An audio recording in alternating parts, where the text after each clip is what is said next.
Hi, I'm Morgan and I'm here with Ed Wardle, and people who don't know who Ed Wardle is, he was involved in Channel 4's Alone in the Wild, where he spent a considerable time alone in the Yukon wilderness in Canada. Ed is a professional cameraman by trade, but he's won our hearts and, well, minds over his time he spent in the wilderness. There's something I wanted to do before we go ahead with the interview. The whole time you were out in the wilderness, you were trying to find salmon. You never found any salmon, and I just wanted you to eat some salmon. So I took it on myself, and all the viewers want to see you eat some salmon. And it's also Scottish, so there you go, mate. Thank you very much. Excellent, some Scottish salmon. Much better than Canadian salmon. It is, isn't it? Now, you didn't finish, so how does that make you feel? When I came out and when I made the call and called in the plane to come and get me, I felt pretty down about that. And Yeah. I felt like I'd kind of failed to complete it. But ever since I've met anybody coming out, then they've said, you know, it wasn't a failure at all. It was congratulations are in order, and you made 50 days, which is extraordinary. And you know, I agree with that. I did something pretty good. So You did. it doesn't feel like a failure anymore. That's good. It feels like yeah, it feels like I achieved something good. That's right. And your preparation before you went into the Yukon, what was it? What did you do? I mean, training-wise, or? You mean physical? Or? Physical training. I mean, you spent so much time alone, you know, without food. I mean, how did you cope? Like, what did you do beforehand? So actually, at the beginning of this year, I climbed Everest, and I got back to London 1 month before I went out to Canada. So I had 1 month to sort of put on as much weight as I possibly could. Right. So I lost some weight on Everest, as you do at extreme altitude. Yeah. And then so in training for Everest and in training for this, I was eating as much as possible, lots of protein. Yeah. I even used kind of bodybuilder protein shakes, you know, to try and put on more weight. But I've never been that successful at putting on weight. Most people would say that's very lucky, but It is, I can tell you. and I was going to the gym about 4 times a week. And I do a lot of running as well. Okay. Quite a lot. Yeah. Now, but you just explained Everest. I mean, how can you compare your time in the Yukon to Everest, climbing Mount Everest? The big difference was the solitude in the Yukon. So on Everest, I'm with a big team. We're continuously backing each other up and telling us, telling each other we're doing a good job and you can make it. That kind of stuff. You know, lots of support.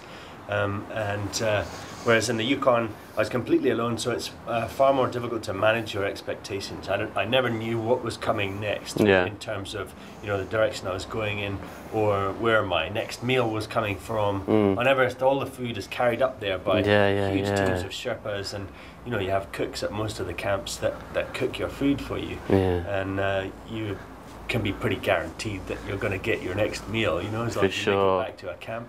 For sure. I mean, like every time you did the big hikes, you know, you got to a place and you just had no food for you when you're in the Yukon. Whereas everywhere else, you'd go on a big hike, and at the end of the big hike, there'd be lots of people there slapping, and here's a big bowl of stew and a pint of beer or whatever you need. That's fantastic. But I was going to ask as well, is it the wilderness or psychological factors that was your biggest challenge? I think both. I think when you run out of food, when you start starving, then your normal mental processes don't work. You can't, or I find it very difficult to reason through things. So the solitude became more difficult, that I couldn't mentally handle the pressures of solitude, and also the pressures of making a television series. Yeah, that must be hard. There's nobody there saying, yeah, you're doing a good job. You know? And normally, if I was making a TV series, I'd be talking to 10, 20 people a day. It was interesting, you said that you couldn't find fish, and basically you thought there's a lot of factors involved, the global warming, climate change. Do you think there was no fish out there, or maybe it was your hunting techniques that may have not been up to scratch in the Yukon? I think my initial problem with catching fish was that I couldn't get out far enough in the lake, so I couldn't fish in the deep water, and that's where all the fish are. I was starting to catch fish in the rivers, grayling, but the real good thing that I was waiting for was the salmon. So one salmon is 12 times the nutrition of the same amount of weight in trout. So, you know, that tells you that it's a really important food source out there.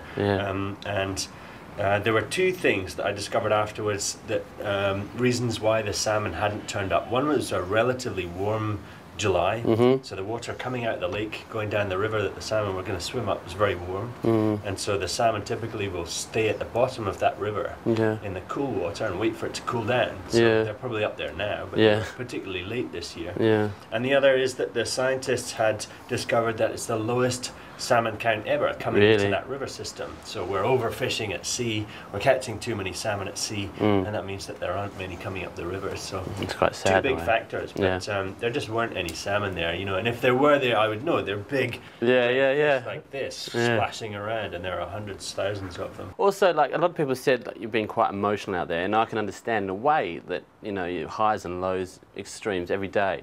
But how can you explain to someone who hasn't been there how it actually feels to be full of joy one moment and the next moment just down the dumps? I mean, it was extraordinary right from the start. As soon as the plane took off, I had a very big, overwhelming sense that I was completely alone, and from that point on I had to do everything myself. And being alone makes everything more intense. So I think I've said before, I imagine it like going to see the headmaster. If you go with your mates and you're all in trouble, then it can be a bit of a giggle. But if you go on your own, then it just feels incredibly intense and you're in trouble, and you know. And it's the same, you know, going out into the wilderness or climbing a mountain. I've done some solo mountaineering before, and that's the same. Every step you take is your decision to do with risk and your decision to do with being responsible for your own life. And it's like that in the wilderness right from the start.